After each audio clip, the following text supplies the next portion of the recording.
É uma pergunta bem complexa, né? Mas para mim, eu acho que a primeira coisa é que a aprendizagem ela deve ser voltada à pessoa. Então, colocar padrões que todo mundo tem que seguir, e aí falando de aprendizagem como um todo, né? Até se a gente for para o ensino médio, até hoje é assim, na cadeirinha, e vai sentar e vai fazer, vai ser daquele jeito, eu acho que isso dificulta muito. Eu entendo que, aí falando de educação corporativa, o colaborador ele tem que ter liberdade para ser educado. Eu acho que isso para mim, essa é a revolução, porque você conseguir treinar e abrir para que ele seja de fato educado da forma que ele achar melhor.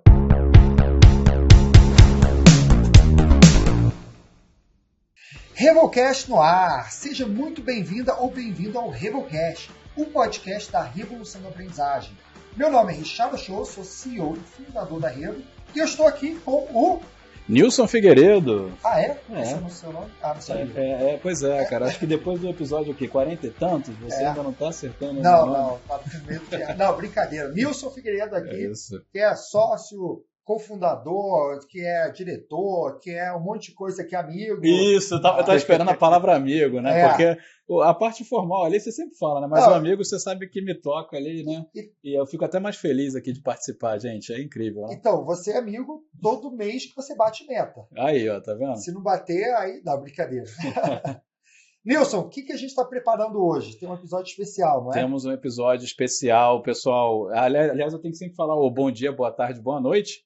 Mas hoje, sempre provocando, né, Richard? A gente tem uma agenda aqui de episódios e gravações. A gente fala, como é que eu trago novidades, um assunto que a gente não explorou, ou até assuntos que vocês estão trazendo, que a gente queira explorar mais. E hoje, Richard, não é diferente. A gente aqui tem escutado muito um tema que está quente e é um tema que muitos falam que fazem, mas eu tenho minhas dúvidas. Fica no discurso, né? Fica no discurso. Então, acho que o episódio de hoje, tenho certeza que ele promete que a gente vai abrir essa caixa aí e vai falar de um tema que é o tema de... Compliance. Nossa, que tema, sabe? Você pega, já fica todo empolgado, né? Compliance, o tema que deve realmente... Todo colaborador fala, nossa, um novo treinamento de compliance, né? Burburinho, né? Todo que maratonar esses cursos de compliance. Será que é possível maratonar cursos de compliance? Vou deixar essa pulguinha atrás da orelha aí e já vamos lá, traz a sua dramatização, que é um pouco a nossa conversa de hoje, né? Vamos lá. Lá vem aquele treinamento de compliance. Quem nunca ouviu isso? Por que compliance é importante? Para começar. Bem, isso é simples. Compliance busca proteger a empresa dos riscos internos e externos. Mas se é tão importante, por que é difícil conscientizar as pessoas? Por que os treinamentos de compliance são tão chatos? Opa, não sei se nem podia falar isso. Desculpa, pessoal de compliance, mas é verdade. Mas a gente vai trazer uma outra boa. A gente vai trazer como endereçar isso, né? Por que a alta gestão compra a importância no discurso, mas na prática nem tanto? Falta orçamento, o time reduzido, ou a própria liderança não faz os treinamentos. E como conscientizar pessoas que não têm acesso ao computador, ou têm baixa escolaridade, ou até ensinar um assunto tão técnico como segurança da informação ou lavagem de dinheiro? Hoje temos um episódio dedicado para falar sobre o desafio de conscientizar os colaboradores no tema de compliance. Estamos aqui com os fundadores e diretores de uma startup, que é a startup mais quente, que está bombando nesse assunto no Brasil, que é a Altra. Estamos aqui com o José Castelhan, que é CEO da Altra, e o Gustavo Brasil, que é o COO da Altra. José, Gustavo, sejam bem-vindos ao Revocast. E que tema difícil é esse de compliance? Sejam muito gostoso. Muito bem-vindos aí ao Revocast. Bom, obrigado, Nilson. Obrigado, Richard. Tema polêmico. Espero que não fujam aí das salas, né? Às vezes vai falar, time de compliance está chegando, o pessoal já começa a fugir, mas hoje a conversa vai ser boa. A ideia é mudar um pouco a percepção aí do público sobre o tema. Muito obrigado pelo convite também, sensacional estar aqui com vocês e falando sobre um tema que para nós é muito gostoso de falar, mas para quem escuta, compliance é sempre uma coisa que a galera foge, como o Gustavo comentou. Então, o objetivo nosso é sempre, de alguma forma, tornar esse momento algo mais interessante para os colaboradores. Ó, tem uma regra aqui no podcast, tá? Esse podcast não tem ninguém de compliance auditando o que pode ou não pode falar. Então tá tudo liberado. A gente vai falar das coisas difíceis, vai falar dos temas aí que ninguém gosta de falar na área de compliance. A gente vai cutucar bastante. E, ó, pessoal de compliance, já peço uma licença poética aí, mas a gente vai botar o dedo na ferida. Vamos falar do elefante branco, né? Elefante na sala, né? Vamos falar das dores de endereçar, e a gente quer ouvir vocês, e principalmente acho que para quem está ouvindo, aprender um pouco mais que tem como fazer diferente, né? Mas aí, vamos lá, compliance, pessoal. Vamos lá, vamos começar do começo, tá? Primeiro, fala da importância. Por que compliance é importante, né? Todo mundo acha, nossa, aquele treinamento obrigatório, não aguento mais, tem que apertar 10 mil cliques para avançar, e é só para auditoria. É só para auditoria mesmo ou é um tema importante? Acho que tem duas visões disso, né? Muitas empresas olham e, infelizmente, pensam que é só para auditoria, mas a importância do compliance é justamente manter as empresas ali em compliance, né, em conformidade com todas as leis, legislações, com tudo que for respeito à ética, à integridade, toda essa parte também de processos e etc., que também faz parte do compliance, não é só ética e integridade, né? Tem processos, tem muita coisa envolvida. Mas, no geral, muitas empresas acham que é só para auditoria. Então, a gente está enfrentando sempre empresa que só quer o treinamento para passar na auditoria. Sim. Então, a gente sempre acaba enfrentando empresas que vêm também com essa visão distorcida do que é o compliance. Mas a importância é isso. Então, eu acho que talvez a gente podia começar falando o seguinte. Quais são os problemas de não estar em conformidade tirando o órgão regulador? Sabe? Quais são os BOs que dão quando você não tem um time conscientizado em compliance? Legal. Eu acho que assim, os BOs que podem acontecer são todos.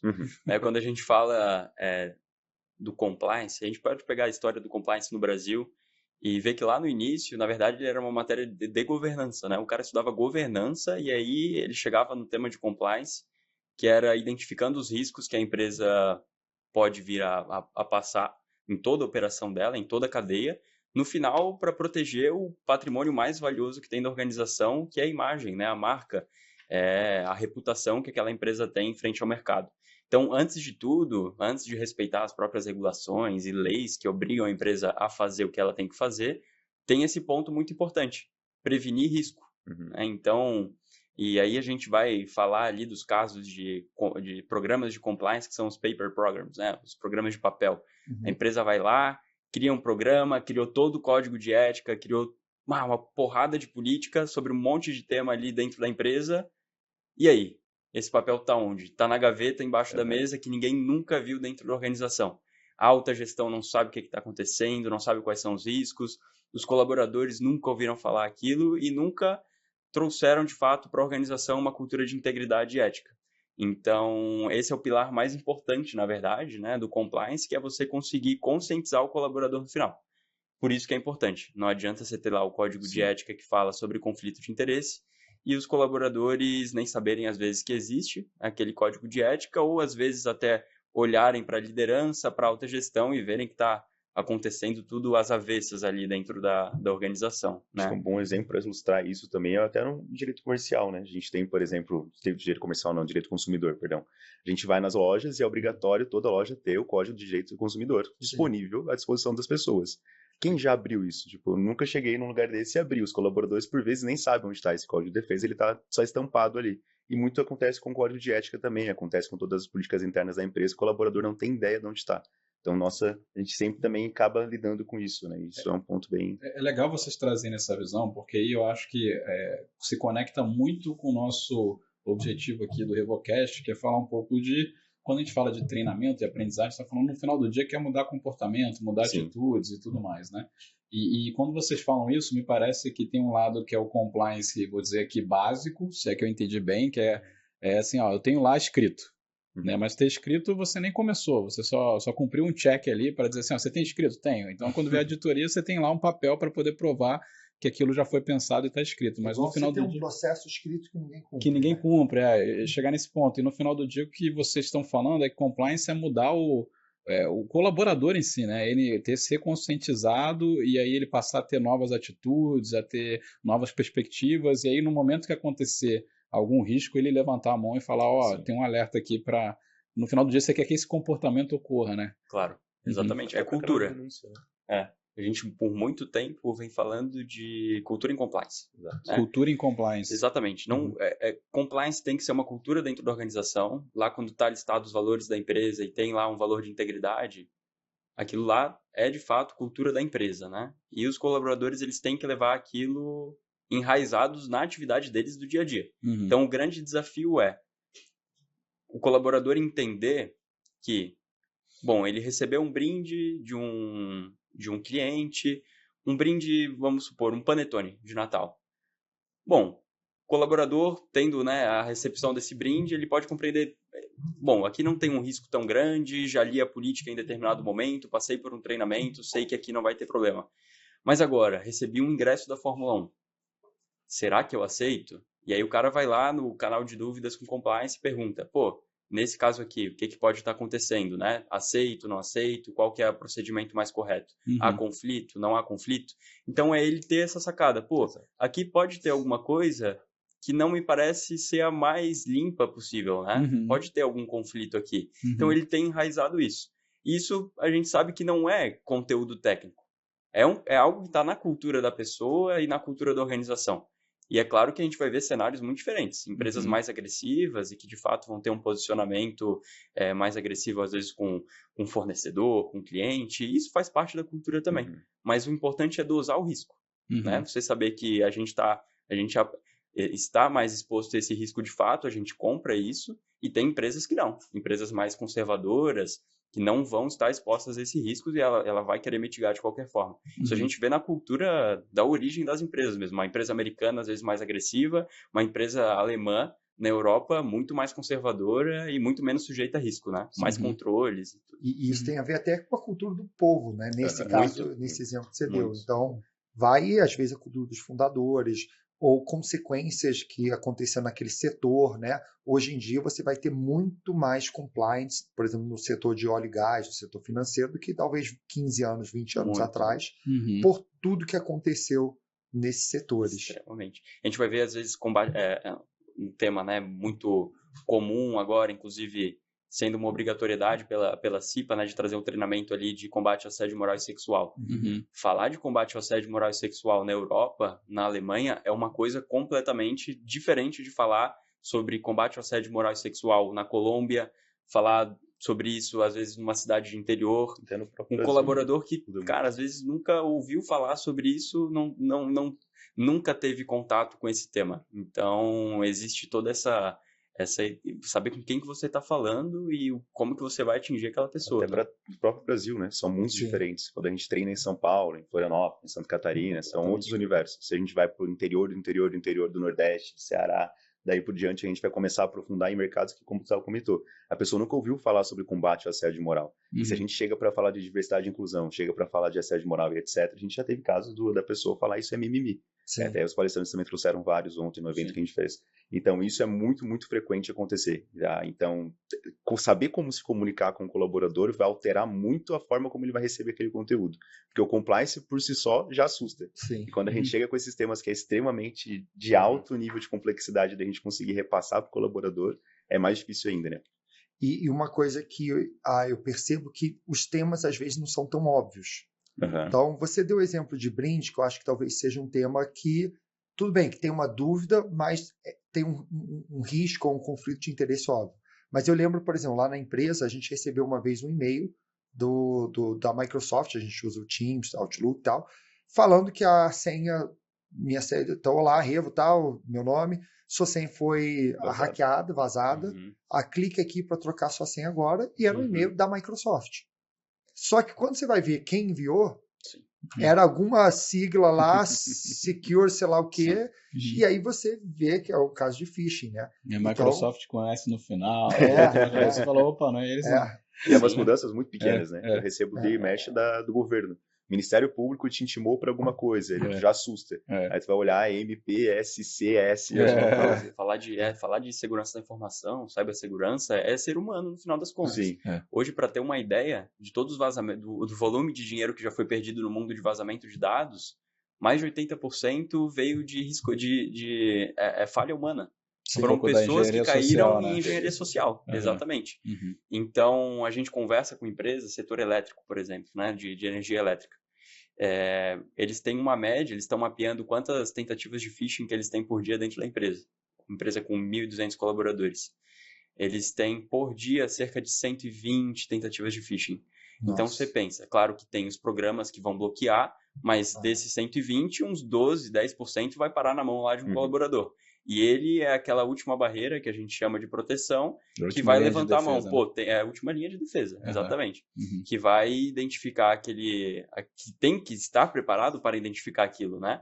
E isso tem que estar enraizado no cara, porque, enfim, é um erro dele ali que pode comprometer uma operação muito grande. E a gente está diante de um cenário onde a engenharia social está quase impossível de conseguir controlar, né? A gente está agora com inteligência artificial, imagem, vídeo, áudio. Eu ia falar, esse momento agora é extremamente complexo. Deepfake adiciona um nível de complexidade. A gente viu o caso de alta gestão de fundos de investimento transferindo milhões de dólares recentemente. Não teve uma reunião que era o CEO, fake, exatamente, deepfake falando para o CFO para liberar o dinheiro, ele entra na reunião e libera lá não sei quantos 50 milhões de dólares. E outro treinamento também que eu acho que não é nada óbvio é combate à lavagem de dinheiro e financiamento do terrorismo. Né? Então, eu acho que esse daí a galera escuta e ninguém entende muito bem o que é. Porque quando a gente fala de terrorismo no Brasil, a gente imagina o que a gente está acostumado a ver em filmes, né? Então, o pessoal explodindo, enfim, coisas muito distantes da realidade brasileira, sendo que no Brasil o terrorismo é muitas outras coisas. E aí, quando a gente traz isso no setor financeiro, que é obrigatório, e a gente vai treinar os colaboradores, o colaborador que não veio do setor financeiro, ele não tem ideia do que a gente está falando. E é um treinamento obrigatório, ele tem que ser treinado sobre o assunto. Então, treinar sobre esses temas que não são óbvios também é um desafio muito complexo. E olha que interessante, acho que até tem uma pergunta minha aqui, nesse sentido, porque vocês vão trazendo elementos, a gente começou até brincando, né? O compliance, você falou, treinamento obrigatório. Eu queria trazer esse fator, assim, como sensibilizar, né? Ou como eu quebrar esse primeiro estigma, né, que quando você vem com treinamento obrigatório, como você vem com compliance, quais são as boas práticas, ou como é que eu sensibilizo, né? A gente estava até conversando nos bastidores, acho que quando você conta um case, como os cases que aparecem na mídia, de empresa que não tomou conta, e aí um risco se materializou, e aí a pancada foi enorme, eu acho que trazendo esses casos, como é que vocês normalmente fazem, né? Uma coisa que eu acho que é muito importante, e sem isso é impossível, é literalmente o compliance ser uma área aberta na empresa. Então, ele conseguir receber contato do colaborador com dúvida, com sugestão, com alguma coisa, e estar aberto a isso. Porque acaba que tem muita empresa que o compliance é um setor extremamente fechado. Está lá numa caverna, enfim, escondido do resto da empresa e ninguém conversa com ele. Então, as pessoas têm medo, né? De exatamente. O passo número 1 para conseguir causar essa sensibilização de fato é o compliance ter essa conexão com os colaboradores. Então, fazer parte da empresa de fato, né? E não ser essa barreira ali de comunicação, ele fazer totalmente o oposto, ser a comunicação principal dos colaboradores para esses temas. E aí depois a gente vai no que a gente estava comentando, adaptar na linguagem do colaborador. Não adianta eu querer falar de financiamento de terrorismo em termos técnicos com um colaborador que está num campo de mineração, porque também é um treinamento obrigatório para mineradores, eu acho que né? Se não me engano. Sim. É também. E a gente vai trazer isso de alguma forma ali que a pessoa vai ver e vai conseguir entender. Então, a partir do momento que a gente consegue traduzir isso para colaborador, já começa a sensibilizar um pouco mais. E mostrar que isso também é aplicável na vida pessoal dele, né? Essas preocupações com phishing, com engenharia social. Isso é outra coisa também que a gente sempre defende. É mostrar para o colaborador como que ele tira aquilo que a empresa está ensinando, que é obrigatório, que ele vai ter que fazer aquele treinamento para o dia a dia dele. Porque daí a gente faz uma conscientização em escala, né? Ele leva para casa, ele vai conseguir conscientizar a família também, e assim a gente consegue, de fato, sensibilizar todos os envolvidos. É uma coisa assim, na Revo a gente também, né, faz muitas soluções de compliance, e a gente é muito, como filosofia, traz muito a metodologia do edutainment, né, que é misturar entretenimento com educação. E aí quando a gente fala em entretenimento, o pessoal acha que é humor, que sempre tem que dar risada, que tem que ser engraçado, né? E na verdade as nossas soluções de compliance, quando a gente fala do edutainment, eu trago um pouco mais do drama. Sim. Mas o drama muito baseado em fatos reais. E muito sério, né? É muito sério, baseado em fatos reais, porque a gente já abriu uma determinada solução nossa de compliance para um cliente, onde a gente abria mostrando cases como o da Enron, cases como as empresas, o que aconteceu por aí. Ou até mostrava diretores, obviamente, com uma encenação, né? Não é diretor real, mas o diretor sendo preso. O diretor sendo preso, e a gente começava a trazer assim, porque para eu chegar nesse ponto de explicar isso para o colaborador, né, era muito numa linha assim, eu preciso que ele veja que já aconteceu por aí, que isso é baseado em fatos reais, né? Então, quando você vê um filme, pelo menos eu, particularmente, quando eu vejo um filme, eu descubro que é baseado em fatos reais, ele me pega mais. Ele me pega mais do que aqueles filmes que são mais fixos. Eu falo, pô, isso aconteceu de fato. Então a gente abriu uma solução só mostrando cases que não eram da empresa, eram cases externos, 1, 2, 3, e falava, então, Ou amiga, até da empresa, às vezes a empresa está envolvida na Lava Jato e tal.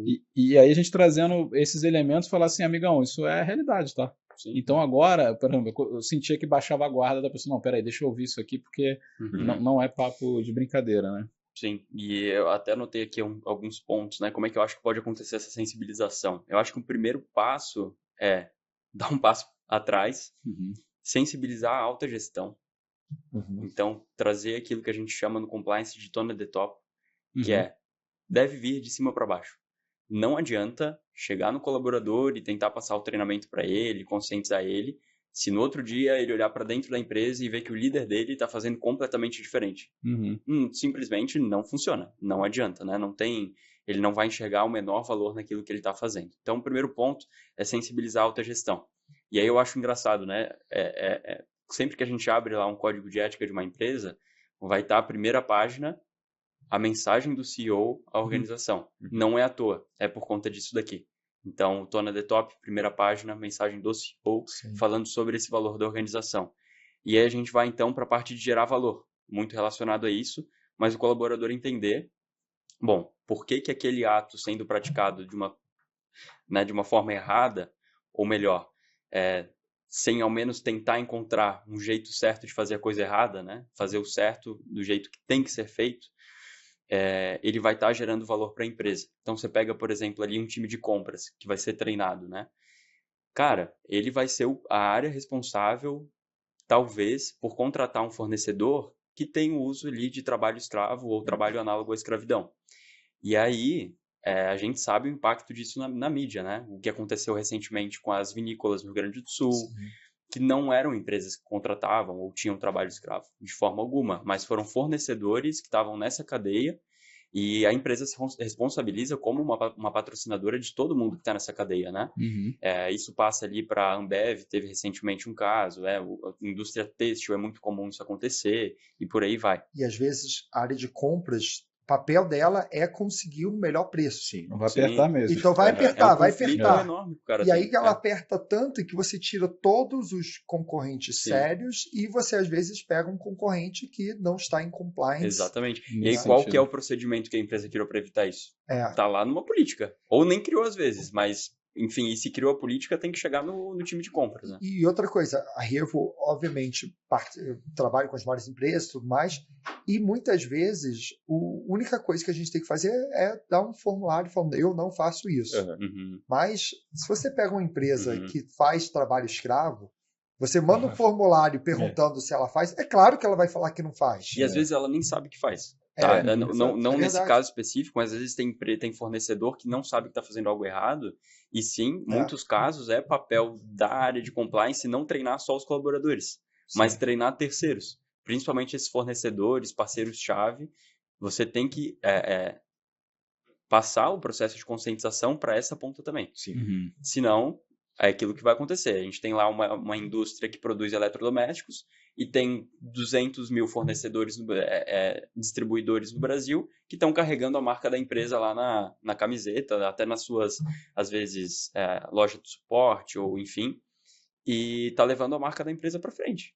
E você está treinando esse cara? Né? Ele sabe qual que é a política de vocês em relação ao consumidor, né? Os valores que vocês carregam em relação a isso? Então, muita coisa, né? Importante. Muita coisa.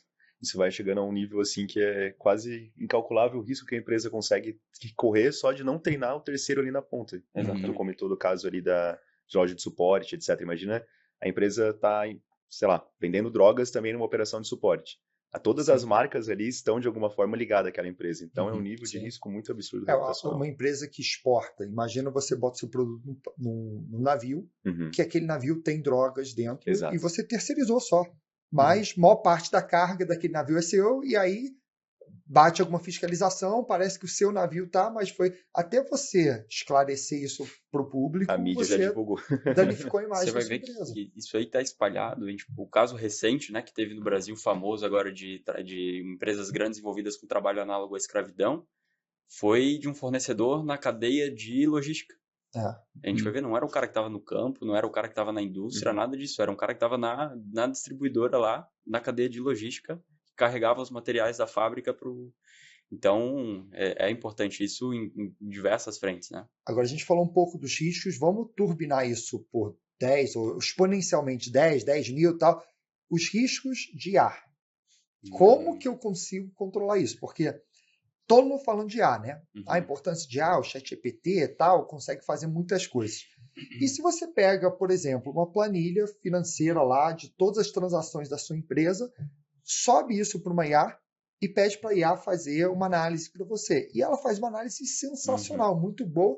E aí você começa a alimentar dados, começa a ler, só que esse dado todo é usado e é usado para treinar o algoritmo e esse dado vaza. Claro. Né? Quais são os riscos? Aí eu trouxe esse exemplo aí, mas quais são os riscos e como conscientizar em um tema que é tão novo? Porque o que eu vejo na prática, por compliance não saber o que fazer, a regra é proibir. Sim, eu ia falar agora. A gente está vendo várias empresas criando política de proibição de uso de ChatGPT e etc. durante o processo corporativo ali, fazendo toda essa proibição do uso de inteligência artificial dentro das organizações. É a minoria. A maioria está liberando. Mas estão liberando sem controle. Então estão comprando ali licença de ChatGPT, distribuindo na empresa e não estão fazendo um controle correto disso. Então imagine que com certeza está acontecendo isso de compartilhar a planilha, etc. Sim. Não tendo a conscientização do como fazer isso, é aí que a gente vai. Está criando ali um novo mercado de treinamento, né? Criando um novo problema para a gente conseguir treinar e conscientizar os colaboradores também em temas de como, de forma segura, se comunicar com a inteligência artificial, o tipo de dado que você pode enviar, e até nem só ChatGPT, a gente pode ir mais longe ainda e falar como a gente estava comentando do deepfake, etc. anteriormente. Sim. O fraudador, ele sempre chega antes que as empresas que estão preocupadas em como resolver essa fraude. É muito rápido, eles são muito inteligentes. A gente estava recentemente conversando com uma empresa, uma fintech de Santa Catarina, e eles estavam recebendo muito aquele caso da pessoa colocar um manequim, o rosto no manequim e mandar ali um 360, conseguir fazer toda a checagem facial. Então não precisa de inteligência artificial para conseguir fraudar. Agora com o IA, o nível de preocupação chegou a um nível absurdo.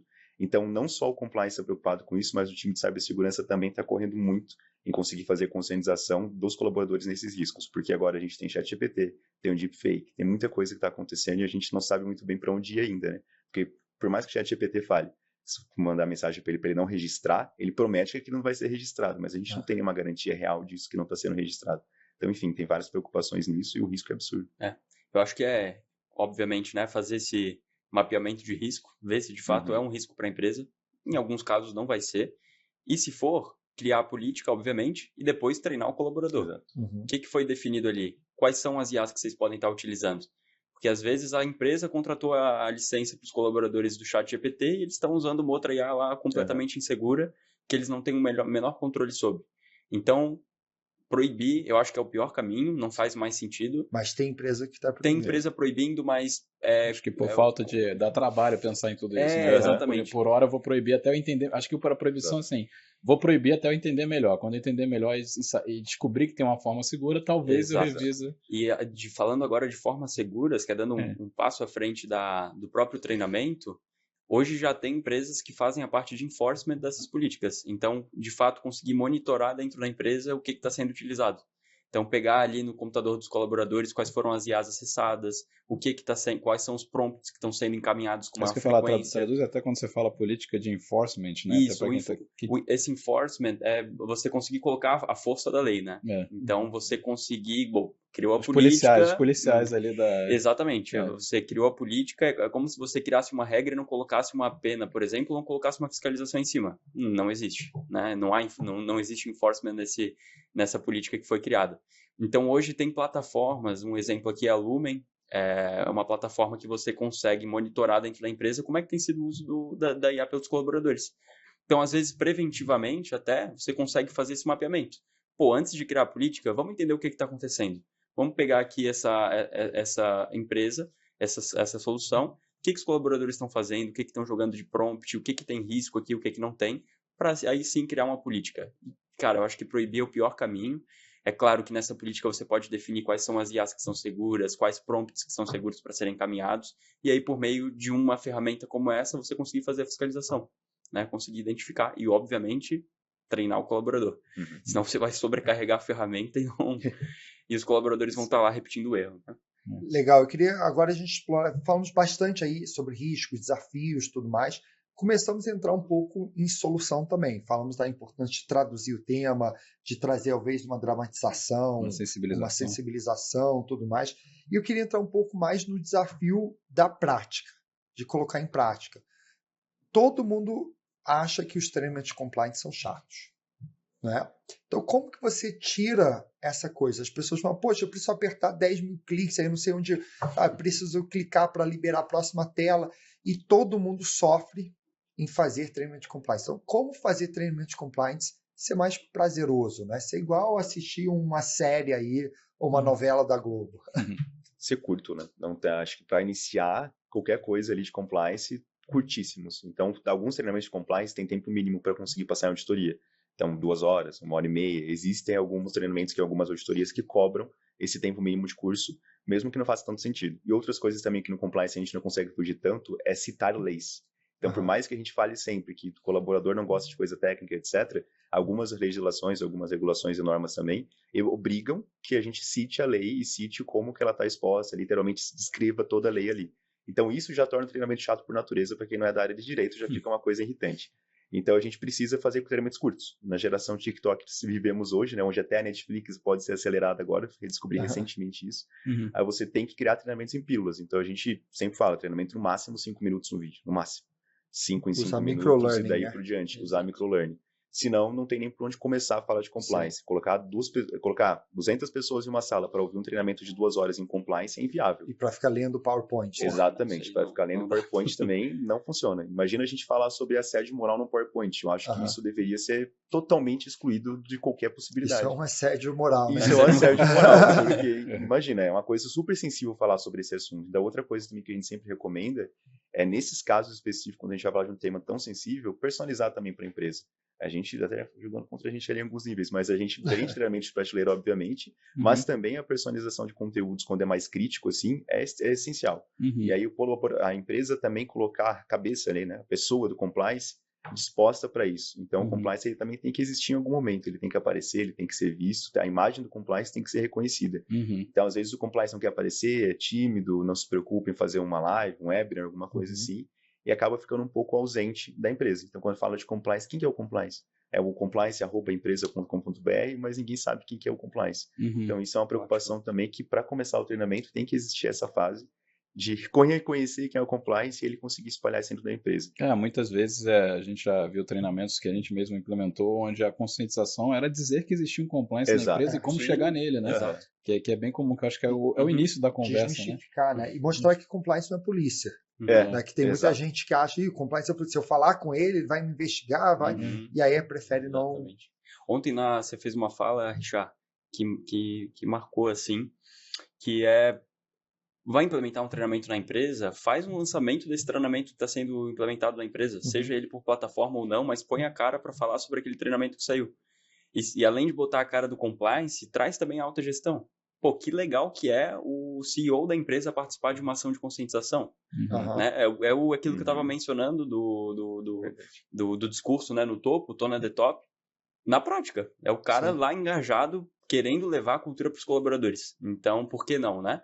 E aí, de casos práticos, de formas interessantes de trabalhar isso, a gente está cheio, inclusive com vocês, inclusive trazendo ali em formato de websérie, em formato de série. Cara, isso para mim, assim, é incrível a forma como você consegue acessar esse colaborador que está lá na ponta com o edutainment, então trazendo um conteúdo técnico, querendo ou não, um conteúdo difícil, em um formato dramatizado e em um formato que engaja o cara que ele quer assistir o episódio 2. Tipo, a gente tá vendo lançamento nas empresas, eles falando, o colaborador quer assistir o próximo episódio.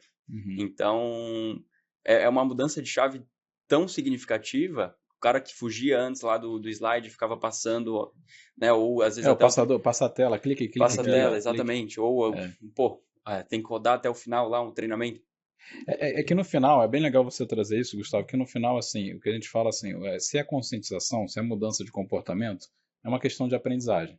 E aí, às vezes, eu vejo o compliance muito pressionando, a gente está no outro lado recebendo demandas né, de compliance, querendo fazer eu tenho que cumprir a tabela, eu tenho que mencionar a lei, eu tenho que falar as coisas, eu falo, tá bom, mas precisa ser com formato duro, precisa ser em várias telas e tal. E aí você já trouxe, né, alguns elementos do microlearning, mas até eu sempre lembro de uma consultoria que a gente fez e a gente abriu o curso lá de código de ética e conduta. Então, assim, seja bem-vindo ao curso de ética e compliance, né? Você tem 3 horas para fazer esse curso.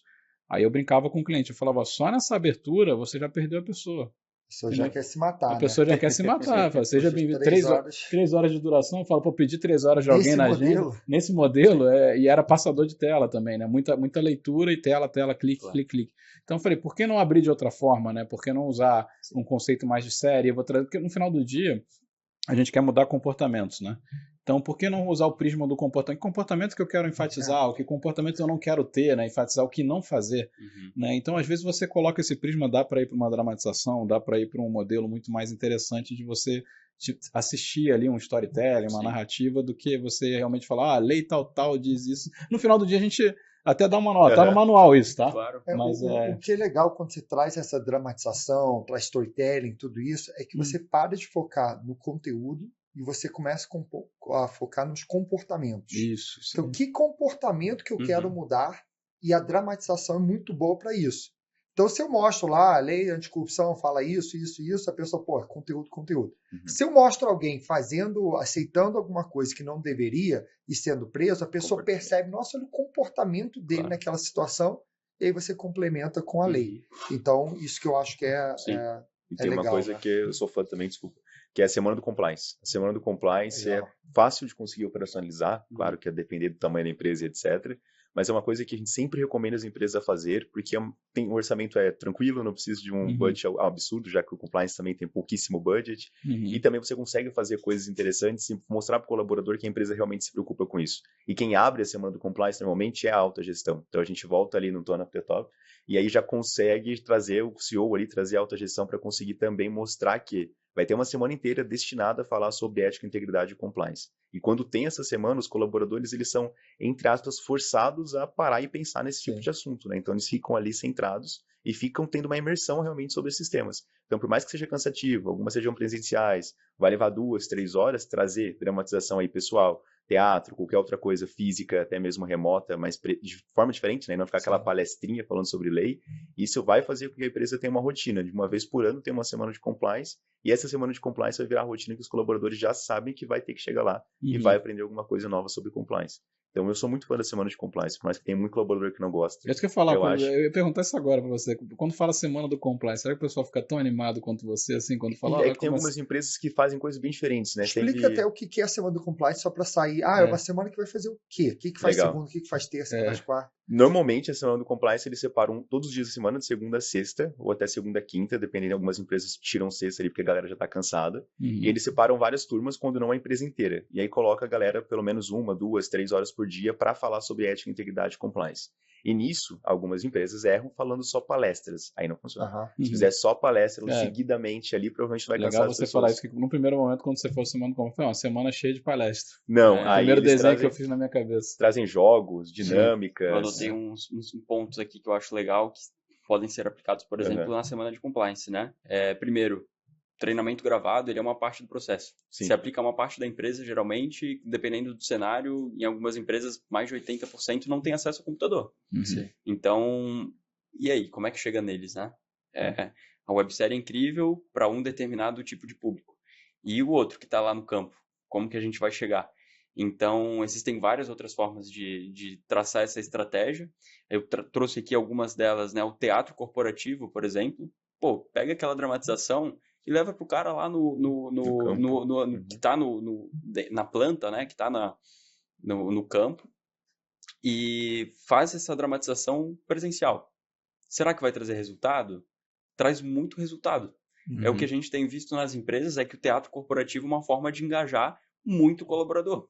Eles saem extremamente animados depois de assistir um treinamento como esse. Uma linguagem muito mais acessível, trazendo ali a encenação de algo que pode ter acontecido. Até música, né? Pô, a gente viu ontem o pessoal falando sobre... É claro que não se aplica a toda a empresa. Às vezes depende da cultura e de quem são os colaboradores que estão na ponta. Mas fizeram um enredo de escola de samba falando sobre o valor da empresa de integridade. Agora o e todo mundo tinha um jingle na empresa que todo mundo sabia voltado para a integridade. Que mencionava o canal de denúncia Então, todo mundo sabia qual que era o canal de denúncia. Quando, pô, aconteceu alguma coisa, vem no canal de denúncia. Pô, aí, ó, outras formas criativas de chegar a essa ponto. Isso é novo. A gente tem desenvolvido War Rooms, então a gente fazer uma sala de guerra, às vezes com uma equipe um pouco menor, mais reduzida, mas colocar ali uma situação de um vazamento de dados. E agora? Vamos revisitar aqui o que a gente foi treinado e colocar em prática um momento para resolver essa situação. Pílulas de conteúdo. Cara, não faz só o treinamento e desaparece no restante do ano, né? Continua mantendo uma comunicação com os colaboradores, mostrando o rosto. Vai lá no canal de comunicação da empresa, aparece numa reunião geral que tem da organização para falar sobre um tema de compliance. E cria esses conteúdos com base, inclusive, no que vocês estão vendo em canal de denúncia, do que vocês estão vendo de principais dúvidas que aparecem no e-mail do compliance, e vão traçando essa estratégia. E outras dinâmicas, né? Ontem a gente estava no nosso evento e algo que me chamou muita atenção foi uma das empresas que estava palestrando, eles têm uma dinâmica que todo mês alguns colaboradores são selecionados, principalmente os mais juniores ali, para entrevistar alguém na empresa que eles admiram. Então, pô, você vai entrevistar um gestor ou qualquer pessoa dentro da empresa que você admira. E um ponto que eles trouxeram é que uma pergunta muito frequente dessas entrevistas que os estagiários estavam fazendo com os diretores era como construir uma carreira sustentável e trazendo os princípios da empresa de integridade. Então, para ver como que enraizou nesse ritual, né, criado ali pelo time de RH, a questão do valor de integridade.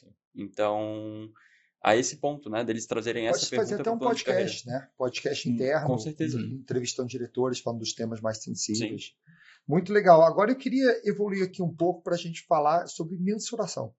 Como mensurar resultados de compliance? Porque, assim, nenhuma empresa quer ter um problema. Então, você mensurar o problema, às vezes, não é a melhor métrica, né? Então, como saber se está sendo bem sucedido o programa? Tem um que é legal, que também ouvimos ontem, que é o aumento de denúncia. Acho que essa é uma mensuração que as empresas podem não querer, elas querem evitar, obviamente, mas ter aumento de denúncia significa que, de fato, os colaboradores estão se sentindo à vontade, estão se sentindo seguros e estão acessando o canal de denúncia, né? Que eu acho que é um ponto muito importante. Então, quando tem um treinamento e no dia seguinte tem um pico ali no canal de denúncia com novas denúncias, reclamações, sugestões e etc., isso com certeza é uma mensuração de que o treinamento está funcionando e de que, de fato, isso está gerando algum retorno na empresa. Sim. Mesmo que aí as denúncias vão trazer um retorno depois, mas é um retorno positivo, porque você consegue evoluir depois através disso, né? E para o time de compliance isso é muito valioso. Então, aumento de denúncia é um bom sinal. Não, essa é a grande virada de chave, né? E aí, aumentou denúncia? Tá mal ou tá bem? Vamos lá. Implementou um canal novo de denúncia ou ninguém denunciava, ninguém confiava no canal. Fez um treinamento sobre canal de denúncia, no outro dia, 60 denúncias, 200 denúncias. Bom, isso é bom. Foi um passo que foi dado ali. E agora, o mais importante de tudo é pegar os dados do que está aparecendo no canal de denúncia, né? Conseguir mapear o que aparece com maior frequência e conseguir, aí sim, conscientizar os colaboradores. Pô, tá aparecendo aqui muita denúncia de assédio moral. Aí, pô, trace um plano de conscientização com base em assédio moral e vamos reverter agora, que a gente já sabe que eles têm confiança no canal, vamos reverter os casos dentro da empresa. Vamos diminuir a quantidade de casos de assédio moral que estão acontecendo aqui dentro da organização. Conscientização, vai para o treinamento, vai buscar a solução criativa, a solução de como chegar lá no colaborador e conscientizar ele que assédio moral não deve ser praticado na organização. Mas, nesse caso, aumento de denúncias é um passo super positivo. Você vê ali que tem Passou a ter visibilidade. Exatamente. Tem um objetivo que foi cumprido. Os colaboradores estão confiando. E agora trace os próximos passos, né? E aí o Alex, que foi um dos entrevistados ontem ali no evento, ele trouxe. Quando ele fazia reunião com os gestores, tinham lá 15 cadeiras, 20 cadeiras, e ele ia passando uma por uma. Ó, apareceu 20 denúncias na área tal, 30 denúncias na área tal, 5 na área tal, 10 na área tal e 0 na área tal. Aí o cara já fica feliz na reunião. Mas, pô, nenhuma denúncia do meu time? Eu tenho 100 pessoas aqui, ninguém denunciou nada. Ele falava, ponto de atenção. Ou a tua área pode estar perfeita, o que é muito difícil dentro de uma empresa, ou tá todo mundo com medo de ti. Ou tá todo mundo com medo ali dentro da área. Então, sim, o canal de denúncia Então, a estratégia é diferente, né? Essa área vai ser tratada de outra forma. Talvez levar um treinamento sobre canal de denúncia seja o caminho. E uma outra coisa que a gente vê bastante também é os colaboradores na parte de cibersegurança começando a perguntar. Então, eles recebem um e-mail, eles mandam para o pessoal de cibersegurança e falam, esse e-mail aqui é confiável? Ou recebe alguma coisa, até na parte de compliance também, recebeu uma por questão de brinde ali, questiona o compliance, aquele brinde pode não ser aceito. Coisas que não aconteciam antes na empresa começam a acontecer. Então, essa é uma boa mensuração. Ela é mais demorada, é mais a longo prazo, vai ser um outro colaborador que vai aparecer, mas as chamadas para o time de compliance começar a aumentar também é um sinal ótimo. Isso é o que vai deixar o compliance feliz. E é um outro ponto também, cuidar para não exagerar na quantidade de vezes que é acionado o time de compliance. Lembrando que o papel da conscientização é também o colaborador ter isso internalizado e ele não precisar o tempo inteiro conferir. Então, apareceu uma vez no canal de denúncia, nem no canal de denúncia, às vezes no canal de comunicação mesmo, para tirar uma dúvida com compliance sobre brindes, trace uma estratégia, porque os colaboradores estão com dúvida, porque senão o cara vai passar o ano inteiro respondendo a mesma pergunta. Sim. Recebi um panetone, o que eu faço? Pô, não tem como o cara responder 300 vezes isso, né? Então, conscientize em relação a isso e também não faça com que você seja ali, a empresa inteira dependa de você. Dê autonomia por meio de conhecimento. Né? Dê autonomia para os colaboradores por meio de conhecimento. Até falando ali da ajude, acho que é uma boa interação também, porque daí a gente consegue ajudar o compliance a não ter que ficar respondendo esse tipo de pergunta. Porque isso está na política, mas vai ser muito difícil o colaborador abrir a política e ler a informação sobre o brinde. E às vezes a política não deixa tão claro. Por exemplo, a política vai colocar ali que ele pode aceitar um brinde de até R$200. Tem brinde que não tem valor. Se eu recebo essa caneca, eu não sei se ela não custa R$200. Por que não poderia custar? Se fosse da Gucci, poderia custar até muito mais. Essa da Revo custa muito mais. Então. Mas não é exatamente. Brinde, não. Brincadeira. Mas aí como que você consegue... Às vezes o colaborador não vai ter essa noção. Então ele vai receber e falar, poxa, é uma caneca. Aí tá lá a caneca... Da Gucci não deve ter caneca, mas a caneca da Gucci. Poxa, eu recebi essa caneca, depois o compliance vem e fala, não, isso daí é coisa da empresa, tu não pode receber. Então, ele também não tem muita essa clareza de como questionar. Nesse caso, uma inteligência artificial para o compliance pode ser muito bem-vinda justamente para conseguir tirar essas dúvidas que são mais singelas, né? Mais simples e não trazem um contexto ali muito grande por trás. Um exemplo bem difícil, imagina tem um mega evento que custa R$5 mil o ingresso e a empresa organizadora te dá um ingresso de graça. Sim. É R$5 mil para o público, mas para a empresa que está organizando, o custo de botar mais uma cadeira é zero. Então, isso é um brinde de 5 mil, isso é um brinde de zero. Não é? Pelo compliance vai ser de 5 mil. Isso aí, o preço público ali, né? Claro. Mas só dando exemplos de coisas. Na cabeça de quem recebe, né? Quem recebe, é mais uma cadeira, não custou nada para a empresa. Para nós, quando vai convidar para os nossos eventos, a gente tem que explicar, tem que avisar ali que para, enfim, se for cliente, etc., é grátis, não tem nenhum tipo de custo envolvido. Justamente porque tem isso, né? A gente tem que deixar isso muito claro e toda vez que vai fazer algum convite, alguma coisa, é extremamente claro, extremamente formal, para cada detalhe ali estar organizado de acordo com a política. Nosso evento é RH, ninguém pergunta. Só os eventos de compliance perguntam. Mas vamos lá, agora falando aí do elefante na sala, né? Porque aí tem uma coisa falando de resultado. Vocês até comentaram que é importante sensibilizar a alta gestão. E todo episódio aqui, vou chamar meu amigo aqui, que ele faz o CFO, né? O CFO movado, coloca o chapeuzinho aí do CFO. Vou botar o chapéu de CFO, e assim, coração de gelo. Coração de gelo, porque assim, e aí, a gente falou de gerar valor, né? Vamos lá, CFO. Deixa eu perguntar o seguinte, vamos lá. Meus jovens, isso aqui é muito bonito na prática, mas assim, a nossa empresa nunca teve denúncia, tá tudo bem, o pessoal já sabe, a gente A cultura é muito boa, todo mundo adora, todo mundo gosta. 2 anos já fazendo os treinamentos e tal, sabe? Agora para o próximo ano que tá todo mundo treinado, vamos poder cortar orçamento, né? Porque afinal já deu. Você já avisaram, já comunicaram, tá todo mundo sabendo. Não é? Então, por que eu devo continuar investindo? Porque assim, é muito óbvio na questão legal. Então, os obrigatórios já foram feitos, já está lá. Mas por que continuar investindo se eu já implementei isso? Ótimo. Ontem a gente ouviu exatamente isso, né, no nosso evento. E... Era no CFO? Não é no CFO, mas... O CFO falou para ele. Acho que foi inclusive o CFO que falou para ele, né? A gente deve imaginar. Dessa conversa, Conhecemos. Dessa conversa foi uma liderança dele. Na época ele estava à frente ali como diretor em uma grande indústria farmacêutica. E aí, veio essa dúvida, né? Bom, será que a minha área ela gera valor para a empresa? E aí, a área de compliance.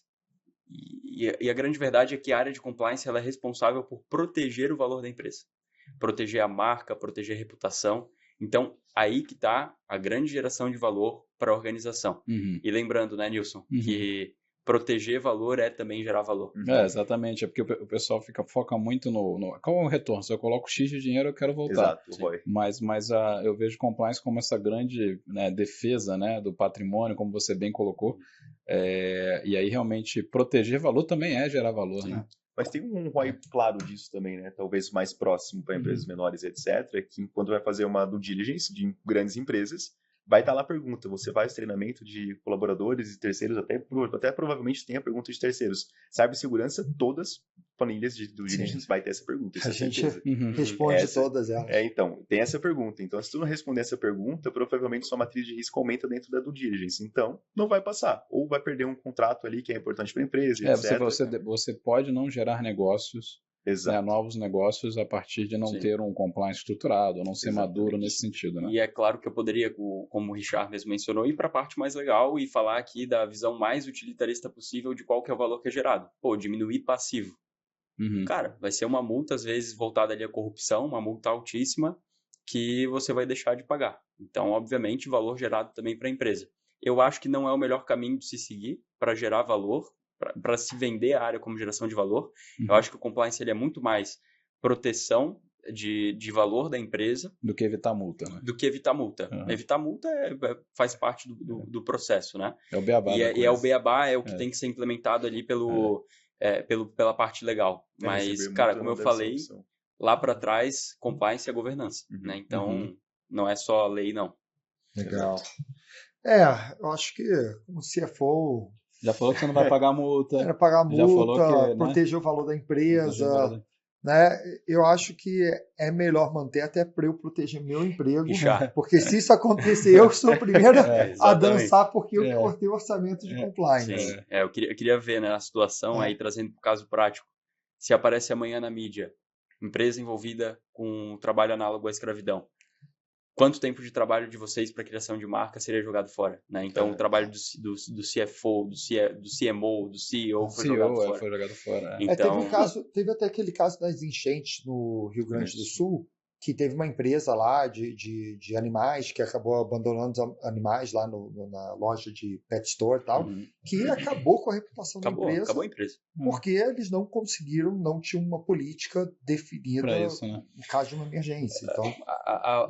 As Big Fours que a gente tem hoje, né, as grandes consultorias, não eram Big Fours, antes eram Big Five. Um caso de corrupção gigante acabou com a quinta delas, né, e se dissolveu. Exatamente. Então, aí, é um risco que muitas vezes é aquilo que se traz, né? Claro que todo o risco é mapeado, o retorno que ele pode trazer, mas tem risco, inclusive, que o compliance previne, que é o risco de morte, de acabar com o negócio. Sim. Então, chega a determinado ponto, a gente viu na Lava Jato. Qual empresa que continuou com a mesma marca depois da Lava Jato? Nenhuma das grandes marcas que apareciam no jornal, e muitas delas se dissolveram, entraram em recuperação judicial, se não falência, porque ficou insustentável. Não existia mais, né? É verdade. Tá bom, eu acho que tá convencido. Vou proteger meu emprego aqui. Só protege a empresa inteira. Não ter uma... Vamos lá, agora vamos para aquela pergunta filosófica que a gente faz sempre. Para vocês, o que significa a revolução da aprendizagem? Legal. É uma pergunta bem complexa, né? Mas para mim eu acho que a primeira coisa é que a aprendizagem ela deve ser voltada à pessoa. Então colocar padrões que todo mundo tem que seguir, aí falando de aprendizagem como um todo, né? Até se a gente for para o ensino médio, até hoje é assim, na cadeirinha, e vai sentar e vai fazer, vai ser daquele jeito, eu acho que isso dificulta muito. Eu entendo que, aí falando de educação corporativa, o colaborador ele tem que ter liberdade para ser educado. Eu acho que isso para mim, essa é a revolução, porque você conseguir treinar e abrir para que ele seja, de fato, educado da forma que ele achar melhor. Então, ele consegue, de alguma forma, fazer quando ele quer o treinamento, consegue, enfim, responder quando ele quer e conseguir ter esse aproveitamento muito mais claro, porque senão, sentar numa cadeira durante 2 horas, para mim, isso não funciona e não deve ser aplicado. E você, Gustavo? Ótimo, essa pergunta é muito boa. Eu tenho uma professora que fala que da aula todo mundo dá. Você põe ali, né, põe na sala de aula, o cara vai soltar alguma coisa. Mas ensinar, são poucos que conseguem fazer. Então, eu acho que a revolução do aprendizado, ela está muito relacionada a isso. Tratar a primeira educação como um ato de amor também. E isso se reflete muito no compliance. E uma fala que eu trouxe aqui, inclusive, que é dar autonomia para as pessoas. Então, você dá autonomia por meio de conhecimento. Eu acho que essa é a grande revolução. Legal. Muito bom, muito bom. Vamos Você vê que agora... ele misturou amor e compliance na mesma frase, né? Acho que foi a primeira vez que eu escutei isso, tá? Tá Tá inspirado aqui, Tá né? inspirado. Tá inspirado. Agora, Poema. muitas pessoas devem estar se perguntando quem são esses dois que estão aqui sendo entrevistados. Então, queria que você falasse um pouco sobre a Altra, quem é a Altra, né? A brincadeira que eu ia fazer mais cedo é o seguinte: vocês falaram sobre a necessidade de capacitar a alta gestão e a outra gestão, né? Gostou? Brincadeira, ficou legal. Mas quem é a Altra? Né? E depois quem é José e Gustavo aí, tanto fora quanto dentro do LinkedIn? A Altra é uma empresa que ela nasceu com o objetivo de mudar a forma como o compliance era recebido nas empresas, né? A forma como os treinamentos de compliance eram recebidos nas empresas. Então, desde o princípio, a gente sempre quis deixar isso mais tranquilo para o colaborador. Esse é o grande objetivo. Então, não ser aquele passo a passo, não ser uma coisa que o colaborador vai ficar preso horas e horas fazendo e depois, no final, vai estar fazendo piada na empresa sobre o quanto aquilo era chato e irritante. Então, sempre o nosso objetivo principal, o nosso propósito foi mudar qual que é a palavra mesmo? Essa visão de como fazer as compliance não ser chato. Exatamente, fazer compliance não ser chato, em melhores palavras. Então a gente nasceu com esse objetivo. A Altra está há 4 anos no mercado, a gente vai fazer 5 anos daqui a pouco. Há 4 anos que a gente está trabalhando exclusivamente com treinamento. Então essa toda a parte de agora também company, personalizados e etc. E também com a nossa plataforma, né? Com o nosso Compliance Flix, a nossa Netflix de compliance. Eu até falei, essa solução, acho que a Compliance Flix, até pelo nome, já dá esse tom, né? Exatamente. O objetivo é justamente esse. Compliance Flix é automatizar esse processo de conscientização, ajudar o compliance que já tem orçamento baixo, tem pouco tempo, é poucas pessoas no time de compliance para muita gente na empresa, conseguir capacitar de forma contínua. Acho que esse é outro ponto também. A gente que nasceu para ter o compliance como forma contínua dentro de uma empresa. Então, não sei, como o Gustavo comentou anteriormente, uma coisa que tu coloca um treinamento uma vez ao ano, depois esquece que o compliance existe. Nosso objetivo é ficar alimentando que o compliance ele existe a cada mês, todo dia, toda semana, e ficar na cabeça do colaborador o tema compliance.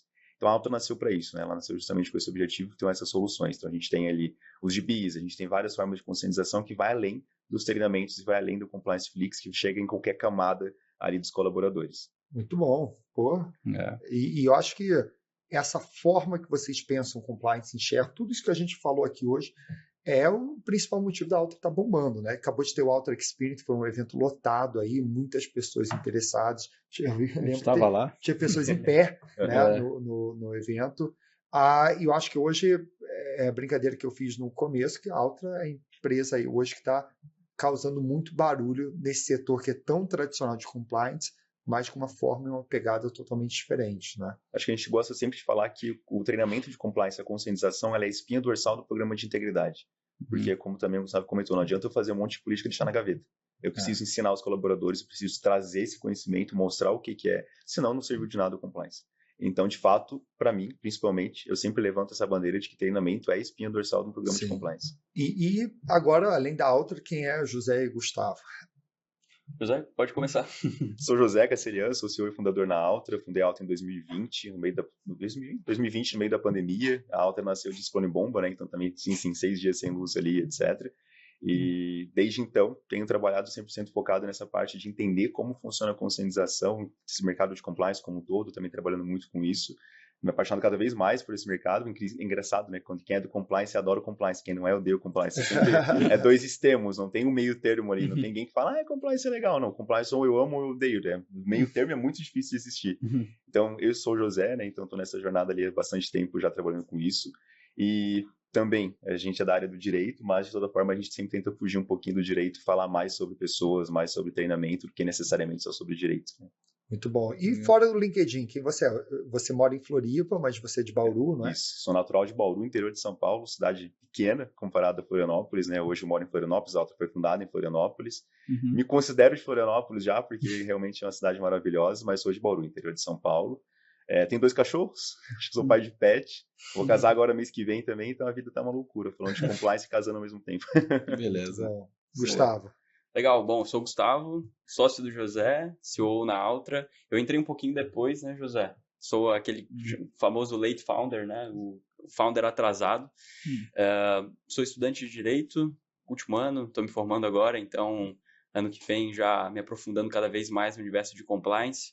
Sou apaixonado por compliance, então foi uma paixão desde o início, assim, poder trabalhar nessa etapa que eu acho que é a mais legal de todas, que é a conscientização e treinamento, porque a gente não aprende só compliance. A gente aprende primeiro pessoas, né? Que no final das contas é o que a gente está fazendo, e aprende educação. Acho que é um negócio que sempre marcou muito a educação. Meu pai é professor, então para mim sempre foi um ponto chave, educação, e é algo muito importante na minha vida. Sou de Florianópolis, Manezinho da Ilha, Ilhéu, né? A gente fala Manezinho da Ilha, o pessoal de fora acha estranho, mas a gente se chama de Manezinho da Ilha mesmo.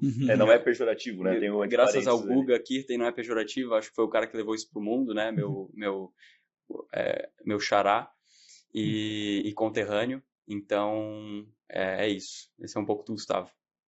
Legal. Muito bom, muito bom. E uma coisa, as pessoas aqui com certeza estão curiosas, como que elas fazem para entrar em contato com vocês, fazer benchmark ou até contratar a Altra ou entender os produtos e serviços? Qual o contato que vocês podem deixar aí, LinkedIn ou outro contato? Legal, tem o meu LinkedIn, José Castelhan, tem também, obviamente, o site da Altra, altra.com.br. Altra, como que escreve? Importante, AWTRA, colocar com L não vai aparecer, AWTRA. Altra, que é Awareness e Training, né? Então a gente fez uma função ali, por isso chama-se Altra. Até porque, enfim, eu esqueci de comentar porque eu do nome também no começo. Mas é altra.com.br, lá vai ter todas as nossas fontes de contato, tem as 3 explicações de todos os nossos serviços, enfim, está tudo à disposição ali também. Excelente. Legal. Ótimo. E Gustavo? Para me encontrar LinkedIn também, Gustavo Borges Brasil. Acho que é o melhor canal de comunicação. Se quiserem entrar em contato por e-mail também, gustavo@altra.com.br. E os demais canais aí da Altra, o José já mencionou. E lembrando que é com W. Altra com W. Isso, AWTRA. Tá certo, tá certo. Boa. Muito bom, muito bom. Ó, obrigado aqui por trazer toda essa informação. Acho que foi uma verdadeira aula sobre compliance. Aprendi bastante, anotei Acho muita que eles coisa. ensinaram, aqui. pegando a palavra do Gustavo, ensinaram compliance aqui, né? Não foi só uma aula, ensinaram compliance. Obrigado, fico feliz. Então, obrigado aqui e estou ansioso aí para ver os próximos passos da Altra, que eu sei que vocês estão crescendo e bombando aí nesse mercado. É isso aí, obrigado José, obrigado Gustavo por terem compartilhado aí todas essas visões e bastante insight aí. Tenho certeza que quem toca a área de compliance e toca treinamento de compliance, eu acho que vocês agregaram bastante aí com o pessoal que está escrevendo projetos e certamente vão te procurar. Boa, perfeito. Sensacional. Nilson, eu comecei esse episódio achando que compliance era um tema chato. Saí achando a mesma coisa. Não, brincadeira. Saí tendo certeza que é um assunto super importante para as empresas. É o departamento que protege o bem maior da empresa. Eu gostei muito disso. Protege o valor, né? Eu gostei muito disso, né? E eu acho que legal aqui, Richard, foi muito a gente falar de compliance, mas saindo da mesmice do que é compliance, indo para uma camada de conversa muito mais, num nível muito mais importante, estratégico, né? De como as empresas podem até deixar de existir, né? Podem morrer, como a gente estava falando. E tem vários cases aí, né? Até escândalos que saíram na mídia, que você provavelmente, a gente falou alguns aqui, mas provavelmente você lembra de outros. E aí sim você consegue se sensibilizar e entender a importância que é o assunto de compliance, né? E eu acho que até para vocês que tocam treinamentos desse tipo, trazer esse nível de sensibilização e conexão com o mundo real, eu acho que ajuda muito a destravar essa coisa do compliance, que é algo é obrigatório, é chato. Eu acho que quando você conecta com o que está acontecendo por aí, não é possível que a pessoa não entenda a importância, né? E aqui trouxe várias dicas práticas, né? Sobre como sensibilizar, como a semana do compliance, né? Falamos aqui a fazer um lançamento, envolver alta direção, plano de comunicação. Ser uma área aberta, né? Compliance ser uma área aberta. Sim. E os cursos têm que ser curtos, né? Usar microlearning. Então, a gente falou do edutainment também. Do edutainment, dramatização. Focar muito, ao invés de você querer passar um manual que já existe, foca nos comportamentos que você quer reforçar, né? E tudo mais. E falamos um pouco da mensuração, uma mensuração diferente. Né? O aumento de denúncias é um bom algo sinal. Positivo, né? E aí, obviamente, você vai criar um plano de ação em cima de cada denúncia. E aí, algumas frases aqui, 2 destaques aqui, Richard, bem rapidinho. Proteger valor também é gerar valor. Tá? Então, o pessoal fala, às vezes estão cobrando do compliance, não gera valor, não gera ROI. A gente deu vários exemplos de que sim. Né? E é quase que um ROI ao contrário. Se você não fizer, na verdade, você vai ter pode ter um baita impacto. Né? E outra frase do José, né? Programa de conscientização é a espinha dorsal aí né, de toda a questão que rege o compliance, né? Gostei muito dessa provocação também. E o nosso CFO, coração de gelo aí, acabou ficando... Só falou que ele podia ser preso, demitido, um monte de coisa aí. O cara, opa, calma aí. Não vou tocar nisso, na verdade vou fazer o contrário. Essa aí foi rápida, né? Foi rápida. Fiquei com medo. Legal. Mas não deve ser pelo medo, mas sim por proteger o patrimônio da empresa. Sim, sim. Muito bom, Nilson. Vamos lá. Mais um episódio aqui. Mais um episódio, hein? E como que as pessoas podem entrar em contato com você, Nilson? Vamos lá. Para quem quiser aí trocar experiência, ou tirar dúvidas, ou até recomendar assuntos aqui para o nosso Revocast, né? Se souber de projetos, me procura lá no LinkedIn, Nilson Figueiredo, ou no Instagram com @nil_Figueiredo. E o meu contato, @RichardUchoa, dentro das redes, pode ser LinkedIn, Instagram, qualquer rede aí, vocês vão me achar. E claro, não esqueça de seguir a Revo. Qual o arroba? Você está aqui, já deve estar seguindo a Revo, né? @SomosRevo. Perfeito, perfeito. Então, Nilson, eu sei que o próximo episódio promete também, né? E o que será que vem aí no próximo episódio? E no nosso próximo episódio, vamos para o mundo da estética, vamos para o mundo da beleza, vamos para o mundo do Botox. Opa! Estaremos não falando de Botox, mas falando sobre como capacitar o time de vendas da Allergan, que é a empresa que produz o Botox. Estaremos com a Vanessa. A Vanessa é gerente global de treinamento e ela tinha um desafio gigantesco, que é como implementar um gamification global em 22 países, 1.500 pessoas, 15 idiomas, e é um case super, hiper complexo, mas você vai ter que assistir para saber mais. Opa, gostei aí vai ficar com gostinho do quero mais, hein? Te vejo no próximo episódio.